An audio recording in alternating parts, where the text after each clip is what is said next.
नमस्कार, जोहार, स्वागत है आपका डिजिटल झारखंडी समाचार में। तो चलिए झारखंड की आज की बड़ी और तमाम मुख्य खबरों पर विस्तार से बात करते हैं, पर उससे पहले आपसे छोटी सी अनुरोध है कि कृपया वीडियो को एक प्यारा सा लाइक अवश्य कर दीजिएगा, क्योंकि आपका एक लाइक करना ही हमारे मेहनत का फल होता है। तो चलिए शुरुआत करते हैं झारखंड की आज की पहली और बड़ी खबर से। झारखंड में मैया सम्मान योजना को लेकर के 2500 का इंतजार अब खत्म होने वाला है। मैया सम्मान योजना के लाभुकों को 2500 भेजने की तैयारी शुरू कर दी गई है। सीएम हेमंत सोरेन ने ऑफिशियल ऐलान कर दिया है कि कब पैसे होंगे ट्रांसफर। जी हां, दरअसल झारखंड में मैया सम्मान योजना की 2500 रुपए की राशि लाभुकों के खाते में भेजने की तैयारी शुरू की गई है। विधानसभा चुनाव जीतने के बाद मुख्यमंत्री हेमंत सोरेन पहली बार कल को अपनी सीट बरहेट के दौरे पर रहेंगे। इस दौरान वे महिला लाभुकों के खाते में 2500 रुपए का हस्तांतरित कर सकते हैं। इससे पहले हेमंत सोरेन ने वित्त वर्ष 2024-25 का दूसरा अनुपूरक बजट सदन में पेश किया। इस बजट में सबसे अधिक राशि महिला, बाल विकास एवं सामाजिक सुरक्षा को दी गई है। मैया सम्मान योजना इसी विभाग द्वारा संचालित हो रही है। विभाग से मिली जानकारी के मुताबिक अनुपूरक बजट पर सदन में चर्चा हुई। उसके बाद वित्त विभाग द्वारा बजट का झारखंड सरकार के गजट प्रकाशन हुआ। और आपको बताते चले कि मैया सम्मान योजना को लेकर के 2500 रुपए की राशि 11 तारीख को महिलाओं के खाते में ट्रांसफर करने की बात थी, लेकिन इसको अब एक्सटेंड कर दिया गया है। यह राशि कल महिलाओं के बैंक खाते में ट्रांसफर किया जाएगा। और मुख्यमंत्री हेमंत सोरेन के कांके रोड स्थित आवास पर झारखंड मुक्ति मोर्चा केंद्र समिति की विस्तारित बैठक आभार सभा हुई। झारखंड से और एक बड़ी खबर आ रही है, जहां पर विधानसभा में हेमंत सोरेन का दिखा रौद्र रूप। देखते रह गए बीजेपी नेता और हेमंत सोरेन सरकार ने चुन चुन कर किए हमले। दरअसल झारखंड विधानसभा में मुख्यमंत्री हेमंत सोरेन ने जोरदार संबोधन दिया। हेमंत सोरेन ने भाजपा पर डायरेक्ट अटैक किया। उन्होंने कहा कि भाजपा ने ऐसी स्थिति पैदा कर दी है कि किसान आत्महत्या करने को मजबूर हो गए हैं, लोग भूखे मर रहे थे। हेमंत सोरेन ने कहा कि भाजपा सरकार के दौरान राज्य के अलग होने के बाद सभी डरे सहमे थे, जिंदगी के लिए संघर्ष कर रहे थे। उन्होंने कहा कि भाजपा ने झारखंड को दलदल में धकेलने का प्रयास किया, हमें सत्ता से हटाने को हथकंडे अपनाए गए। और आपको बताते चले कि उन्होंने आगे कहा कि विपक्ष के लोग कहते अटल जी ने अलग किया। यह सही है कि उन्होंने मोहर लगाई, लेकिन संघर्ष से राज्य मिला। लड़ाई वर्षों चली और लोग शहीद हुए और महिलाएं विधवा हुई। आप लोग ही बताइए 2019 तक राज्यों को क्या मिला। और आपको बताते चले कि हेमंत सोरेन ने कहा कि आज दोबारा सरकार को यहां पहुंचाने में लोगों की भूमिका है। और हेमंत सोरेन ने यह भी कहा कि हमारी सरकार गांव देहात से चलने वाली सरकार है, हमने काम किया है, आगे भी करेंगे। और सीएम ने यह भी कहा कि गांव के लोगों का विकास किए बगैर विकास संभव नहीं है। देश के कई राज्य विभिन्न आधार पर बटे, लेकिन झारखंड आंदोलन की वजह बना, खून से सींचा है। नौकरी के 75% आरक्षण पर हाईकोर्ट की रोक पर बोले जयराम महतो, 100% आरक्षण दे सरकार। दरअसल झारखंड में निजी कंपनियों में नौकरी में 75% आरक्षण पर झारखंड हाईकोर्ट की रोक के बाद विधानसभा परिसर में मंत्रियों और विधायकों से सवाल पूछे गए। मंत्रियों ने सीधे तौर पर कोई जवाब नहीं दिया। उन्होंने कहा कि कोर्ट के ऑर्डर का अध्ययन करने के बाद सरकार पर इस कोई निर्णय लेगी। वहीं झारखंड लोकतांत्रिक क्रांतिकारी मोर्चा यानी कि JLKM के विधायक जयराम कुमार महतो ने कहा कि सरकार को इस फैसले के खिलाफ मजबूती के साथ जनहित में कानूनी लड़ाई लड़नी चाहिए। उन्होंने कहा कि जिनकी जमीनें गई है, नौकरी भी उनको ही मिलना चाहिए। 75% तो क्या, अगर सरकार 100% आरक्षण देने का कानून बनाती है तो वह सरकार के साथ खड़े रहेंगे। नगर विकास मंत्री सुदिव्य कुमार ने कहा कि हम न्यायाधीश की समीक्षा नहीं कर सकते, लेकिन हमारा मानना है कि जो भी कानून बनते हैं वो जन भावनाओं के अनुरूप बनते हैं। और अगर राज्य सरकारें अपने यहां लोगों को रोजगार देने के लिए कोई कानून बनाती है तो यह जन भावना की अभिव्यक्ति है। उन्होंने कहा कि हाई कोर्ट के फैसले का अध्ययन करने के बाद अगर महसूस हुआ तो इस जजमेंट के खिलाफ ऊपरी अदालत में सरकार अपील करेगी। हेमंत सोरेन सरकार का बहुत बड़ा फैसला, अब झारखंड में जारी रहेगी फ्री बिजली। दरअसल झारखंड के लोगों के लिए हेमंत सोरेन सरकार की महत्वाकांक्षी योजना बिजली माफी योजना अभी भी जारी रहेगी। जी हां, विधानसभा में अनुपूरक बजट पेश किया गया है, जिसमें ऊर्जा विभाग को 2577.92 करोड़ रुपए का बजट दिया गया है। और झारखंड के वित्त मंत्री राधा कृष्ण किशोर ने शीतकालीन सत्र में 11,697.92 करोड़ रुपए का बजट पेश किया। इसमें सबसे अधिक मैया सम्मान योजना योजना के लिए 6,390.55 करोड़ रुपए का प्रावधान किया गया है। उसके बाद ऊर्जा विभाग को 2,577.92 करोड़ रुपए दिया गया है। आपको बताते चले कि हेमंत सोरेन सरकार की बिजली माफी योजना के तहत घरेलू उपभोक्ताओं को 200 यूनिट तक मुफ्त बिजली दी जा रही है और 200 यूनिट तक बिजली खपत करने वालों को कोई भी राशि नहीं देनी होगी और इस योजना से करीब 41 लाख उपभोक्ताओं को फायदा पहुंचाया जा रहा है। मुफ्त बिजली योजना के तहत उपभोक्ताओं को 200 यूनिट तक energy charge, discharge, electricity duty भी नहीं देना होगा। सीएम हेमंत सोरेन ने उठाया कदम कि कैमरून में फंसे मजदूरों के खाते में खटाखट गिरने लगे पैसे। दरअसल सीएम हेमंत सोरेन ने कैमरून में फंसे झारखंड के श्रमिकों के वेतन भुगतान का निर्देश दे दिया है, जिसके बाद वेतन देने की प्रक्रिया शुरू कर दी गई है। सीएम हेमंत सोरेन ने अफ्रीकी देश कैमरून में फंसे झारखंड के 47 प्रवासियों मजदूरों का वेतन न देने की शिकायत मिलने के बाद उनके नियोजकों और मिडिलमैन के खिलाफ एफआईआर दर्ज करने को कहा है। और आपको बताते चले कि सीएम हेमंत सोरेन के बाद लेबर कमीशन ने आरोपी नियोजकों और मिडमैन के खिलाफ हजारीबाग, बोकारो और गिरिडीह में एफआईआर दर्ज कराई है। एफआईआर में लिखा है कि प्रवासी मजदूरों का बिना रजिस्ट्रेशन कराए और बगैर लाइसेंस प्राप्त किए धोखे और जालसाजी से मजदूरों को कैमरून भेजा गया, जो कि गैर कानूनी है। और बता दें कि ट्रांसरेल लाइटिंग लिमिटेड कैमरून में काम करने गए सभी श्रमिकों को 3 महीने से वेतन नहीं दिया गया था। इसके बाद लगातार वे सभी वतन वापसी की मांग कर रहे थे और मजदूरों की वतन वापसी को लेकर के लगातार प्रयास जारी है। झारखंड सरकार विदेश मंत्रालय के संपर्क में है। विदेश मंत्रालय ने बताया है कि कंपनी मजदूरों के साथ बातचीत कर रही है और मजदूरों की सकुशल वापसी और बचे हुए वेतन भुगतान के लिए प्रयास करेगी। कंट्रोल रूम लगातार ईमेल और फोन के माध्यम से मजदूरों के संपर्क में है।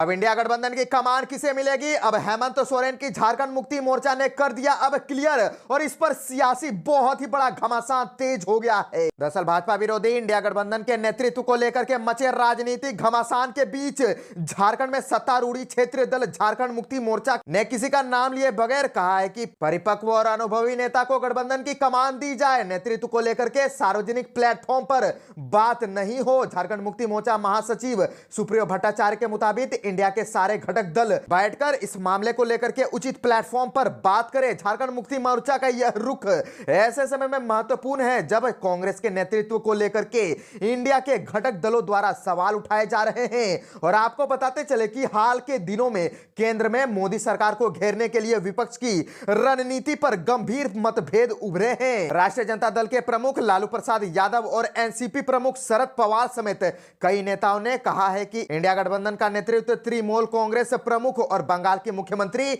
ममता बनर्जी को सौंप देना चाहिए। और झारखंड मुक्ति मोर्चा ने इंडिया के घटक दलों के साथ बेहतर समन्वय और तालमेल की हमेशा पैरोकारी की है। हर महत्वपूर्ण बैठक में पार्टी की हिस्सेदारी रही है। झारखंड में एक्शन मोड में हेमंत सोरेन के मंत्री मैराथन बैठक और औचक निरीक्षण शुरू। दरअसल झारखंड के खाद्य सार्वजनिक वितरण एवं उपभोक्ता मंत्री डॉक्टर इरफान अंसारी ने बहुत बड़ा बयान दे दिया।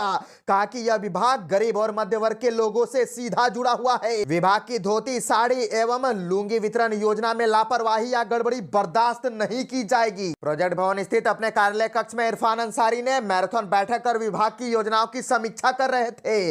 उन्होंने स्पष्ट किया है कि गलत कार्य करने वाले पदाधिकारियों पर सख्त से सख्त कार्रवाई और अच्छा काम करने वालों को पुरस्कृत किया जाएगा। हेमंत सोरेन अपने वादों को पूरा करने के लिए दृढ़ संकल्पित है। बैठक में विभाग के सभी वरिष्ठ अधिकारी और कर्मी उपस्थित थे। आपको बताते चले कि इरफान अंसारी ने कहा कि विभाग को और अधिक सक्षम बनाने के लिए जल्द ही 286 एजीएम की बहाली आउटसोर्सिंग से की जाएगी। उन्होंने विभाग में गुणवत्ता और पारदर्शिता बढ़ाने पर भी जोर दिया है। मंत्री ने कहा है कि यह विभाग 2G नहीं बल्कि 5G की स्पीड से काम करेगा। और आपको बताते चले कि राज्य के लगभग 5.5 लाख उपभोक्ताओं को राशन कार्ड से जोड़ने का काम प्राथमिकता पर करे। अधिकारियों यह सुनिश्चित करें कि कोई भी परिवार अनाज के अभाव में न भूखे रहे और बंदना और सोहराय पर बेहतरीन गुणवत्ता की धोती, लुंगी और साड़ी बटेगी। योजना में पूर्व में हुई गड़बड़ियों की शिकायत पर सख्ती से जांच होगी और राज्य खाद्य सुरक्षा योजना के अंतर्गत 7 किलो चावल मिलेगा। यानी कि बीपीएल लाभार्थियों को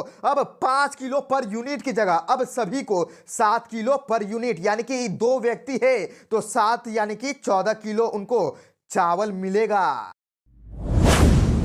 झारखंड में प्राइवेट नौकरियों में स्थानीय लोगों को 75% आरक्षण पर रोक, हाईकोर्ट ने हेमंत सोरेन से मांगा जवाब। दरअसल झारखंड में निजी कंपनियों में स्थानीय लोगों को 75% आरक्षण देने के सरकार के कानून पर हाईकोर्ट ने रोक लगा दी है और chief justice MS Ramchandra Rao और जस्टिस दीपक रोशन की अदालत ने स्मॉल स्केल इंडस्ट्रीज एसोसिएशन की याचिका पर सुनवाई करते हुए रोक लगाई और सरकार को जवाब दाखिल करने का निर्देश दिया और मामले की अगली सुनवाई 20 मार्च को होगी। और हाईकोर्ट ने कहा कि इस तरह के मामले में पूर्व में पंजाब एवं हरियाणा कोर्ट से निर्णय आ चुका है, इसीलिए राज्य सरकार की ओर से बनाए गए कानून के लागू करने पर रोक लगाई जा रही है। सुनवाई के दौरान प्रार्थियों की ओर से अधिवक्ता अमित कुमार दास, शिवम उत्कर्ष सहाय और संकल्प गोस्वामी ने कोर्ट को बताया कि सरकार ने Jharkhand state employment of local candidate in private sector company 2021 कानून बनाया था, जिसमें 75% पदों पर स्थानीय लोगों को नौकरी देने की बात कही थी। कोर्ट को बताया गया कि सरकार का यह कानून भेदभाव, समानता के अधिकार,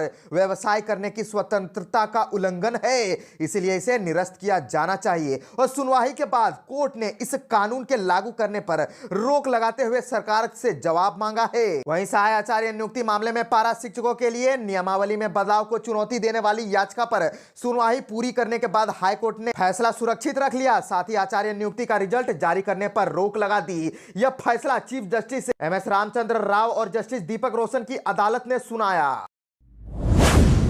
झारखंड से और एक बड़ी खबर आ रही है, जहां पर झारखंड में विधानसभा सत्र के अंतिम दिन झारखंड मुक्ति मोर्चा विधायक हेमलाल मुर्मू की जुबान फिसल गई। अति उत्साह में वे कुछ ऐसा बोल गए जो भाजपा की महिला विधायकों को नागवार गुजरा। उनकी बात को असंसदीय बताते हुए विधायक नीरा यादव के नेतृत्व में भाजपा की सभी महिला विधायक हंगामा करते हुए आसन के समक्ष पहुंच गई और नीरा आसन से हेमलाल मुर्मू को सदन में माफी मांगने के लिए निर्देश देने की मांग कर रही थी। उनका कहना था कि यह सही है कि जनादेश हमारे विरुद्ध है, लेकिन इतना भी नहीं है कि सदन में हम महिला विधायकों को अपमानित होना पड़े। स्पीकर रविन्द्रनाथ महतो द्वारा हेमलाल मुर्मू की उक्त टिप्पणी को सदन की कार्यवाही से हटाने के निर्देश देने के बाद ही नीरा यादव मानी। दरअसल हेमलाल मुर्मू कहना चाह रहे थे कि विपक्ष अपना गाल बजाना बंद करे। इस क्रम में ही उन्होंने आगे कुछ ऐसा बोल दिया जिससे कार्यवाही से हटना पड़ा। इससे पहले हेमलाल ने आरोप लगाया कि भाजपा के लोग ठगने और तिल का ताड़ बनाने से कम नहीं है। उन्होंने महेशपुर विधानसभा क्षेत्र के गाय बगान गांव का उदाहरण देते हुए कहा कि वहां आदिवासियों और अल्पसंख्यकों को लड़ाने का प्रयास किया गया, लेकिन वहां की जनता ने भाजपा के मंसूबे को पूरा नहीं होने दिया। झारखंड के चक्रधरपुर में पीएलएफआई उग्रवादियों के खिलाफ ग्रामीण ने उठाया हथियार, एक सप्ताह में 4 की हत्या। दरअसल पश्चिम सिंहभूम जिले के नक्सल प्रभावित गुदड़ी और टेबो क्षेत्र में उग्रवादियों के आतंक से परेशान ग्रामीण अब उनसे दो हाथ कर रहे हैं। यहां एक सप्ताह में ग्रामीणों ने पीएलएफआई के 4 उग्रवादियों को घेर कर मार डाला है। हालांकि अब तक पुलिस किसी भी उग्रवादी का शव बरामद नहीं कर सकी है और पिछले दिनों पीएलएफआई उग्रवादियों ने इलाके में एक कर 6 ग्रामीणों की हत्या कर दी थी। इसके बाद से ग्रामीण आक्रोशित है और ग्रामीणों के तेवर देख उग्रवादियों के होश उड़े हुए हैं। कई नक्सली क्षेत्र छोड़ करके फरार बताए जा रहे हैं। उनके तलाश में 30 से अधिक गांवों के सैकड़ों ग्रामीण तीर धनुष और अन्य हथियार के साथ जंगली व पहाड़ी क्षेत्र में 40 से 50 किलोमीटर क्षेत्र में मोर्चे पर डटे हैं, समूल नाश की बात कर रहे हैं। प्रदीप यादव बने कांग्रेस विधायक दल के नेता। झारखंड मुक्ति मोर्चा ने भी मथुरा महतो को दी बड़ी जिम्मेदारी। दरअसल झारखंड कांग्रेस के विधायक दल का नेता कौन होगा, इस पर सस्पेंस खत्म हो गया है। पार्टी आलाकमान ने पोड़ैयाहाट से विधायक प्रदीप यादव के नाम पर मोहर लगा दी है। इसके अलावा राजेश कच्छप को विधायक दल का उपनेता बनाया गया है। प्रदेश अध्यक्ष केशव महतो कमलेश ने विधानसभा स्पीकर रविंद्रनाथ महतो से मुलाकात कर बंद लिफाफे में इन दोनों के नाम सौंप दिया है। दूसरी तरफ झारखंड मुक्ति मोर्चा भी विधायक मथुरा प्रसाद महतो को बड़ी जिम्मेदारी दी है। कांग्रेस के साथ साथ झारखंड मुक्ति मोर्चा ने भी मुख्य सचेतक के नाम पर मोहर लगा दी है। टुंडी विधायक मथुरा प्रसाद महतो को पार्टी का मुख्य सचेतक बनाया गया है। गौरतलब है कि मथुरा प्रसाद के नाम की चर्चा कैबिनेट मंत्री के लिए चल रही थी, लेकिन पार्टी ने गोमियों से विधायक योगेंद्र प्रसाद महतो को मंत्री बना दिया। यह हेमंत सरकार में पेयजल मंत्री बनाए गए थे। इसके साथ साथ उनके पास मद्य निषेध विभाग का भी प्रभार है। झारखंड के मजदूरों के लिए एक बहुत ही बड़ी खुशखबरी, केंदू पत्तों के दाम में हुई बढ़ोतरी, अब मिलेगी कीमत ज्यादा। दरअसल संथाल परगना के प्रमंडलीय आयुक्त लालचंद डाडेल की अध्यक्षता में वर्ष 2025 मौसम के लिए केंदू पत्ती का संग्रहण दर निर्धारण हेतु केंदू पत्ती सलाहकार समिति की बैठक हुई। वर्ष 2024 मौसम के लिए संथाल परगना प्रमंडल क्षेत्र में हुई बैठक में केंदू पत्ती के संग्रहण दर निर्धारण हेतु राज्य सरकार को दिए गए परामर्श के बिंदु पर विस्तार से चर्चा की गई और गत वर्ष राज्य सरकार द्वारा केंदू पत्ती संग्रहण दर रैयती और वन भूमि से 1750 रुपए प्रति मानक बोरा स्वीकृत किया गया था। बैठक में उपस्थित सदस्य फ्रांसिस हाजदा द्वारा संथाल परगना से मजदूरों के पलायन को रोकने के लिए पिछले साल के निर्धारित दर से बढ़ाकर के 2000 रुपए तक करने का प्रस्ताव दिया गया। ऐसे में समिति ने वर्तमान में महंगाई दर में हुई वृद्धि और जनवरी 2025 में संभावित वृद्धि को आधार मानते हुए श्रमिकों के लिए 10% वृद्धि करने पर सहमति जताई और सर्वसम्मति से 1925 रुपए प्रति मानक बोरा दर निर्धारण हेतु प्रस्ताव पारित किया।